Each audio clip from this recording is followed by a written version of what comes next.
আসসালামু আলাইকুম, কেমন আছেন সবাই? আমাদের কাছে একটা ফোন নিয়ে আসছে একটা কাস্টমার ভাই, স্যামসাং S10 প্লাস, চার্জিং সমস্যা।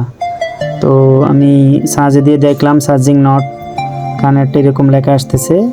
তো একটা লোক আসি দাঁড়ায়, তাকে আমি জিজ্ঞেস করলাম আগে কোথাও দেখাইছেন, একটা কাস্টমার একটা মেকানিকের দোকানে দেখাইছিলাম, উনি চার্জিং গার্ড লাগাইছে কিন্তু মিলাইতে পারে নাই, অন্য একটা গার্ড লাগাই দিছে।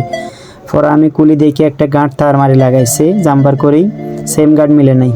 পরে আমি একটা সেম গার্ড মার্কেট থেকে আনি, নতুন গার্ড লাগাইছি, লাগানোর পরেও সমস্যাটা সমাধান হয় নাই। পরে বলতেছি আঙ্কেল দেখেন, এটা তো চার্জিং গার্ড লাগানোর পরেও সমাধান হইতেছেন, আপনি কি গার্ড লাগাইতে বলতেছেন? তাইলে দেখো কীভাবে সমাধান করা যায়, আমার এটা ওকে করতে হবে। পরে আমি দেখলাম মিটার দিয়ে মাফি দেখলাম যে যেটা পিছনে যেটা ম্যাগনেটিক ব্যাটারির একটা লাইন আছে, ওটা যেটা ওয়্যারলেস চার্জারের মতো, ওই লাইনটা চেক দিলাম, দেখতে ওই লাইনটাতে সমস্যা আছে। পরে আমি 1 নাম্বার থেকে 3 নাম্বার লাইনটা জাম্পারিং করে দেওয়ার পরে দেখতেছি, আমি ওই যে চেক করতেছি, পরে দেখলাম যে চার্জ হইতেছে। পরে আমি এবার আস্তে আস্তে ফিটিং করতেছি, ফিটিং করে দেখতেছি আমাদের কাজটা সফলভাবে সব কিছু ওকে হয়েছে কিনা।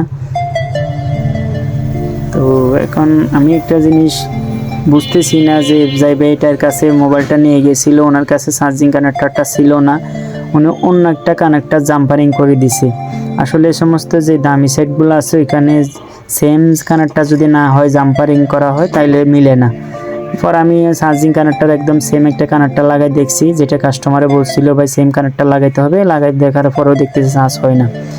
পরে জাম্পারিংটা করার পরে দেখতেছি আমাদের সেট সম্পূর্ণ কাজটা ক্লিয়ার হয়ে গেল।